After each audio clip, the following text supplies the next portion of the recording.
Hello there, and welcome to the world of Portal 2. And the new DLC has been released, Perpetual Testing Initiative, which allows you to create your own maps and share them with the world, or your friends if you choose.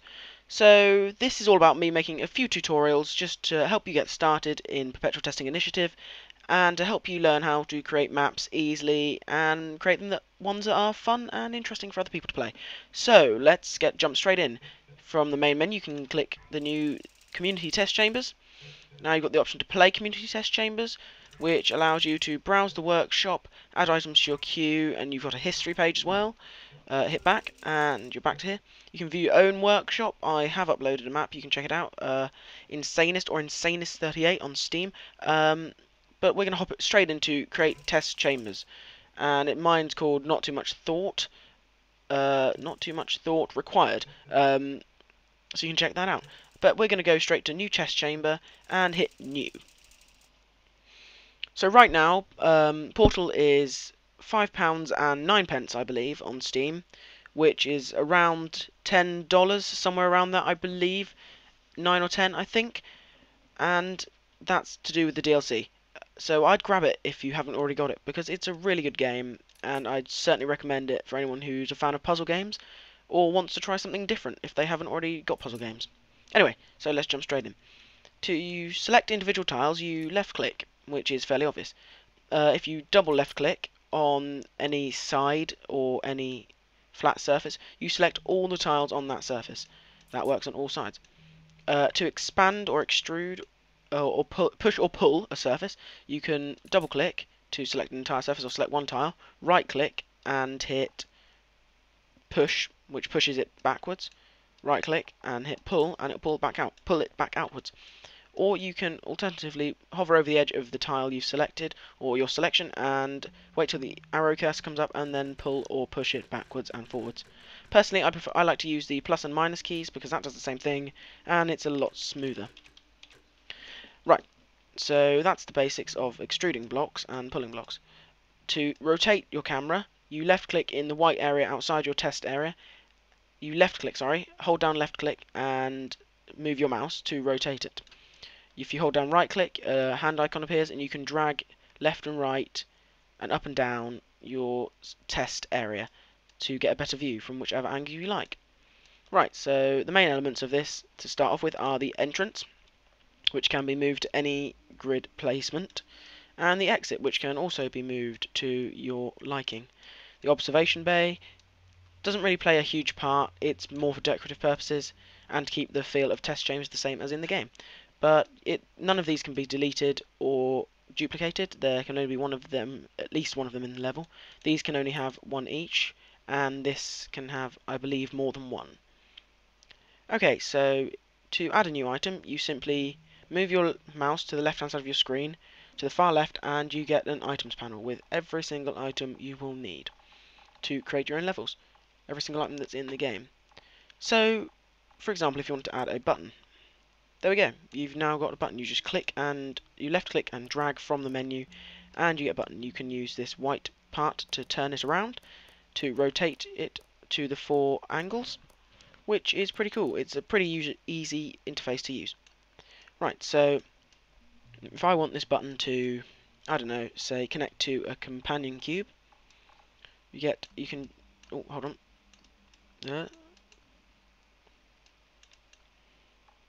You can get the weighted companion cube, drag it to here and drop it, and that places a weighted cube. If you want, for example, actually let's stay with a weighted cube. So if we click and drag, bring it out, and it automatically spawns in a test cube dispenser. So say if we, hold on, let's expand the ceiling first for my plan. Say if we expand this, we can also then move this back up to the complete ceiling and move it around a bit. Oh, there's a message from my friend Matthew. He's pretty cool. Check out his channel, Matthew DR0. He hasn't done many videos, but he's a pretty cool guy. Anyway, right, so we move that up to there. And you can shift, by just clicking and dragging, you can shift where the cube will be dropped to, and this will, I suppose, determine the speed. So, Right, and if we extrude this block here up to this point and have it dropped from there. Right, now if we right click, we can see all the options. You can automatically change the cube type that it drops.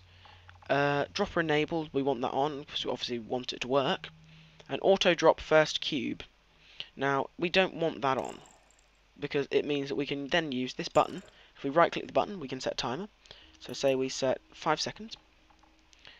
No, let's keep it at 3 actually, don't want to waste time. Click connect to, and you get this little wire attached to your cursor that follows it around. If you hover that over a device such as a cube dropper, you left click on it, and a little heart appears saying that they are linked. So now, when you hit the button, it will in 3 seconds drop a cube. Okay, so if I just expand this, so the cube doesn't escape. Okay, so we've got the basis of a level. Now, we can also add something like, oh, that wasn't meant to happen. I'll move that out of the way. Now we could add a laser. Let's say a laser emitter. So if we put a laser emitter there, and now that's firing straight at the wall, and that's a non-portable surface, which means you can't fire portals onto it. And if you want to change that, you can just highlight the surface, just highlight one cube or a selection, and hit P, or right click and portable, and it will change it from black to white. And white is portable, as I'm sure you Portal fans know. So if we have it firing at that, and if we have this actually dropping a cube type reflective, which you will see the effect of in a minute. Now, I know from past experience in this that you need to really move this down. Now what you do is you click the white diamond in the middle, and you shift the laser down to the level that the cube will be at. You could have it so you have to stack cubes by having it up here, but I'm not going to add that currently. We'll add that in a later tutorial perhaps, as we'll still be working with this map, just making it more complicated. So, we want that to work, and I think we should raise the start platform up to here.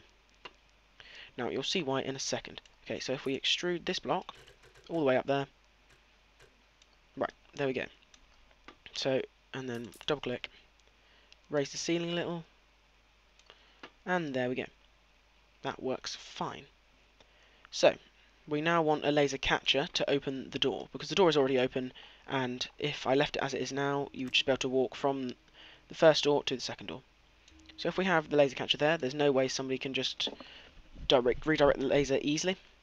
In fact, if we have the laser catcher here, that's a lot better, because now they can't redirect the laser just using the cube. They need to use portals, thinking with portals. That's pretty cool. Okay, so we want them to be able to get that cube. So if we get perhaps an aligned panel and chuck it down here, that's a panel that they can place portals on. So if that's aligned right, you can switch the alignment of that so it's facing different ways by holding the white again and switching it to face different positions. Okay, so I think the test chamber is almost ready. If we click this and click connect to the door, and now the door will only open when the laser is pushed onto that. Now angle, that works. Start deployed, portable. We want people to be able to place portals on it. Okay, I think the level's done. For now, anyway. Okay, so perhaps if we click File and then Rebuild. And I will be back in a second when it's done. Okay, so we're back in the game. And first thing we want to do is take a look around the chamber. There's the observation bay. Everything seems pretty normal, apart from the fact I forgot to fix this by adding non-portable surfaces. So you have to use the jumpy pad thing. Anyway, so we hit this to release the reflection cube from the thing, and then ideally we'll go one portal there, one portal here, nope, that did not work. Okay, we'll have to go through again, pull back, and we're back on here. Okay, so then we put a blue portal and an orange, doesn't really matter obviously, jump through, push forwards, and we're up onto the platform. Now we take the reflection cube down to the bottom, out, use it to block off the laser hopefully, and point it at the wall with the laser. Now we put that through there. There we go. And that's the completed puzzle. The door is open, and I can hopefully just duck under this laser. Yep, I can. Okay, so we head through the door. It says test complete restarting, fills up with white, and then we are done with our level. So, I think that's a good place to end. That was the basic level tutorial with me, Kieran, from Insanest Productions, Insanest, and thank you for watching. Leave a like if you liked it, leave a favourite and a like if you really, really liked it, and of course, subscribe if you want to see more. Thank you so much for watching.